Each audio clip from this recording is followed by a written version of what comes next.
اس bulletin کے لیے ہمارے ساتھ تعاون کیا ہے رینکرز اکیڈمی اور فیمس حلیم۔ حیدرآباد کی حلیم میں ایک اور ذائقے کا اضافہ، فیمس مٹن حلیم۔ جی ہاں، خود کھائیے اور اپنے گھر والوں کو لے جائیے۔ آغا پورا روبرو سینٹرل بیکری حیدرآباد۔ آج کی بات، عبادت اس مقام تک نہیں پہنچا سکتی جہاں غریب کی خدمت پہنچا دیتی ہے۔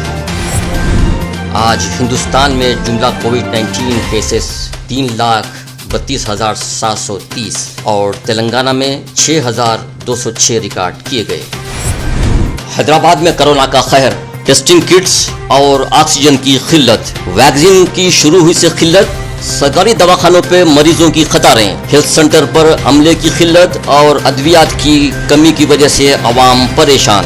حکومت کی جانب سے قلت کی تردید کرنے کے باوجود مختلف ہیلتھ سینٹرز پر دواخانوں میں لمبی قطاریں دیکھنے کو ملی۔ حیدرآباد میں 40% مریضوں کا تعلق مہاراشٹر، کرناٹک اور چھتیس گڑھ سے دیکھا گیا اور دوسرے شہروں سے بھی مریض حیدرآباد کا رخ کرتے ہوئے، جس میں نظام آباد، کریم نگر، ورنگل اور عادل آباد شامل ہیں۔ حکومت کے غیر سنجیدہ فیصلوں کی وجہ سے ایسے حالات پیدا ہو رہے ہیں۔ یہ مضحکہ کا خیز ہے کہ مرکزی حکومت ریاستی حکومت پر اور ریاستی حکومت مرکزی حکومت پر الزام عائد کر رہی ہے کہ ہمارے ساتھ سونتلا سلوک کیا جا رہا ہے۔ کرونا وبا بڑھنے کی اصل وجہ جگہ جگہ کچرے کے سڑے گلے انبار۔ بار بار یاد دلانے کے باوجود حکومت محو خواب۔ میئر کا دورہ دکھاوا، جبکہ میئر حیدرآباد کا حکم ہی کافی ہوتا ہے، دورہ کر کے فوٹو کھنچوانا نہیں۔ مسجدوں اور مندروں کے قریب کچرے کے انبار، ایسا لگتا ہے رمضان اور مسلمانوں سے حکومت کی خاص دشمنی ہے، کیونکہ شہر میں جگہ جگہ مین ہولز بھی کھلے پڑے ہیں۔ ایسا ہی ایک واقعہ بہت دنوں سے موزن جاہی مارکیٹ پر دیکھنے کو مل رہا ہے، جہاں مسجد کے سامنے سے کراچی باغی تک پانی بہ رہا ہے۔ حکومت کو چاہیے کہ فوری حرکت میں آئے، ماسک اور سینیٹائزرز کی فوری تقسیم عمل میں لائے۔ محکمہ بلدیہ کی جانب سے حال ہی میں ایک تانا شاہی زبانی حکم نامہ جاری کرتے ہوئے کچرے کے تمام کنڈیوں کو پھینکا گیا اور گھروں کا کچرا جمع کرنے والی کنڈیوں کو نکال پھینکا گیا اور کچرا جمع کرنے کی گاڑیوں کی تعداد میں اضافے کی بات کہی گئی، جو بالکلیہ طور پر ناکام نظر آتی ہے۔ کئی لوگوں کا کہنا ہے کہ 1 ہفتہ ہوا کچرا جمع ہوئے، گھر پر کوئی نہیں آیا۔ حکومتی احکامات کے بعد جہاں کچرے کی کنڈیاں ہوا کرتی تھی، اب وہ پارکنگ کی جگہ بن گئی، تو اب کچرا پھینکے تو کہاں پھینکے؟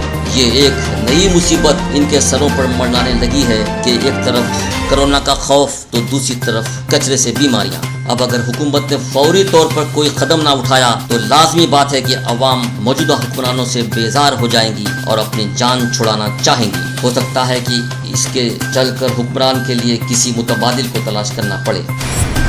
آصف نگر پی ایس کے تقریباً تمام عہدیداروں کو کووڈ-19 پازیٹیو پایا گیا، جن میں C I Ravinder, S I سرینین، اے ایس آئی رامالنگیا اور ان کے ساتھ کانسٹیبلز، ہوم گارڈز شامل ہیں۔ کووڈ-19 کے چلتے بہت کم پولیس آفیسرز ڈیوٹی پر تعینات ہیں، اس کے باوجود ان کو پازیٹیو ہوا ہے، جبکہ آصف نگر پی ایس کی نئی عمارت تیار ہو چکی ہے، ابھی تک پرانی عمارت میں ہی آفس کام انجام دے رہا ہے۔ ہوم منسٹر جناب محمود علی صاحب، ڈی جی پی مہندر ریڈی صاحب اور کمشنر پولیس انجنی کمار صاحب کو اس سلسلے میں فوری توجہ دینا چاہیے۔ سوزون ڈی سی پی کا کرفیو کے تیسرے دن چار مینار کا دورہ، عوام کا شکریہ ادا کرتے ہوئے انہوں نے کہا کہ کرفیو میں عوام کا تعاون رہا۔ آپریشن سے نائٹ کرفیو سکسیسفلی چل رہے ہیں حیدرآباد سٹی میں، اس کی اولڈ سٹی میں۔ پہلے دن تھوڑا لوگوں کو ایڈجسٹ کرنے میں تھوڑی مشکلات ہوئی، لیکن کل سے جو ہے پوری پبلک کوآپریٹ کر رہے ہے، اور جو کوئی کوآپریٹ نہیں کر رہے ان پر کیسز بھی بک ہو رہے، لیکن وہ بہت کم ہے۔ زیادہ تر پبلک کوآپریٹ کر رہے ہے، اور ہماری ریکویسٹ ہے سب لوگوں کا کہ جو ریلیجیس پروگرامز ہے یہ نائٹ کرفیو ریگولیشنز کے مطابق آپ کو ایڈجسٹ کر لیں۔ سر ابھی تو جو ہے مکہ مسجد میں تراویح کا اجراء ختم ہو رہا ہے، تو کل سے اور سختی دیکھنے کو ملی ہے پولیس کی طرف سے؟ نہیں، ہم کسی کو ابھی فورس نہیں کر رہے ہیں، سب کو ہماری طرف سے کمشنر صاحب کی طرف سے ریکویسٹ چلی گئی، وہ بھی ہمارے بات مانے، ڈسکشن میں آئے، اور زیادہ تر